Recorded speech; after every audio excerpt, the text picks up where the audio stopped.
Hello, this is Dr. Dave Maslach talking about reciprocity.com, the sharing economy proofreading platform that I'm trying to build. Today I'm going to be talking about McDonald's French fries and their competitive advantage and organizational structure. I'm going to get into why I'm talking about McDonald's French fries and then what is organizational structure in this case. And then after that, I'm going to talk about where they can go with what they've done. So this is part of a series that I've done with, it's all about startups and small businesses. So I'm a professor of innovation and in strategy and entrepreneurship at a large state institution in Florida. And what I'm trying to do with this series is just try to give you some tips and tricks to think about how to actually run your own small business, your own startup. So in a recent podcast, Malcolm Gladwell was talking about the original McDonald's French fries and how it was very central to their competitive advantage. By the way, the Revisionist History podcast is wonderful. It's very interesting if you want to listen to it. It's Malcolm Gladwell's podcast.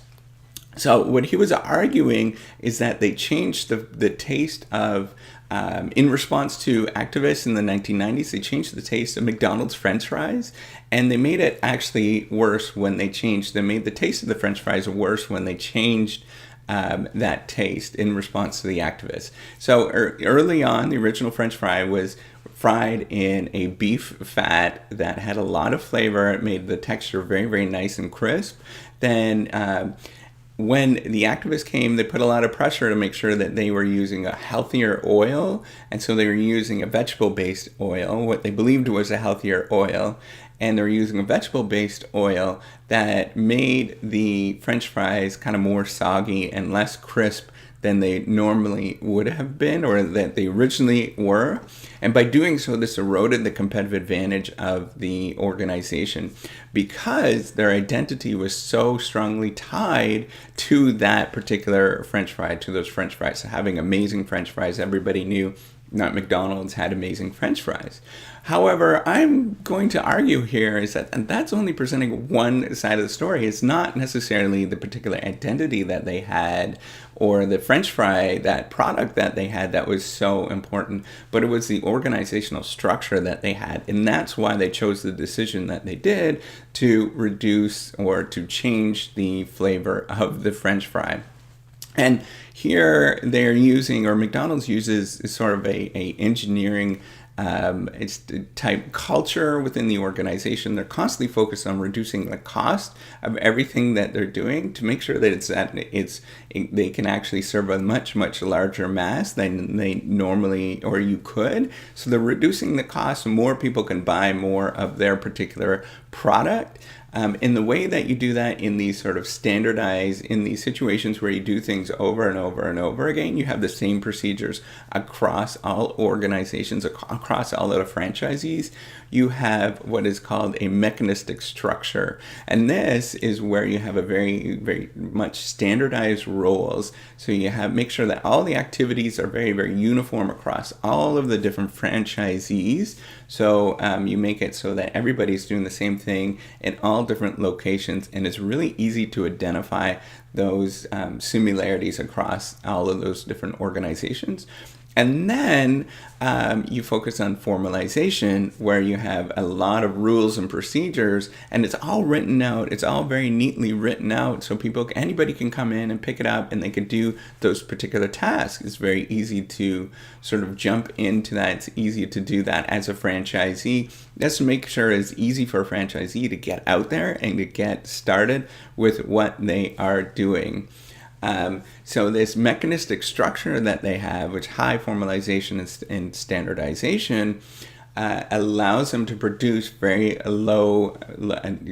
a uniform product at very, very low cost. But here's the thing: when they're focused on producing the low cost, and then when they have situations where the environment changes, right? People are focused on healthiness, for example. The taste, all of a sudden in the 1990s, the taste did change. People were preferring much more healthier foods. and they wanted much more healthier foods, and there was pressure to do healthier foods, it was really hard to change that organization because all of those routines and procedures that they have and all of the standard operating procedures were highly, highly interlocked, and they were all working very much like a machine, very much like the sort of engineering mindset where you things just kind of work in a procedure, and it's hard to change it's hard to sort of adapt to the environment. So it's not necessarily the case that it was the identity of the organization or identity of a particular French fry that was sort of being eroded, but rather it was a clash with the organizational structure that they had. And the structure was really hard to change when the taste changed in the environment. And that is totally fine. That's going to happen if you have this sort of mechanistic structure, but you have to be very cognizant that when you have that mechanistic structure, that it's hard to change over time.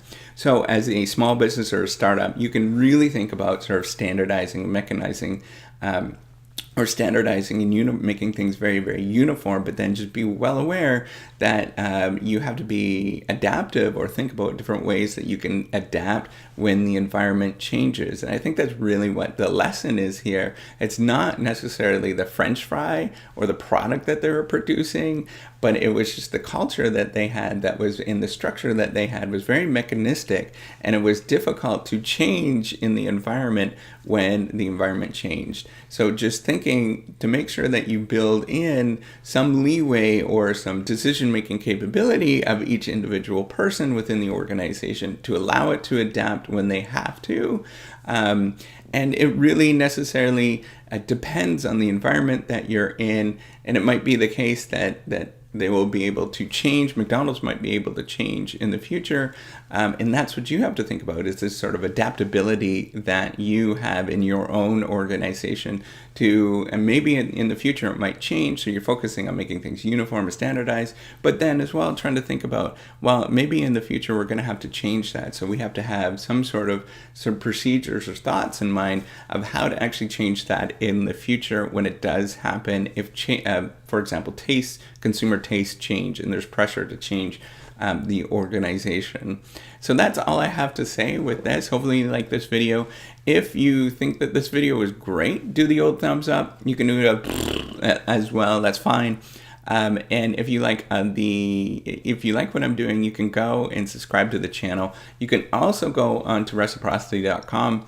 The E is spelled with a 3, and you can see what I'm doing there and trying to build that out so that it can be very helpful to a lot of people. You can look at some of the old videos. I explain why it's going to be helpful if more people join it.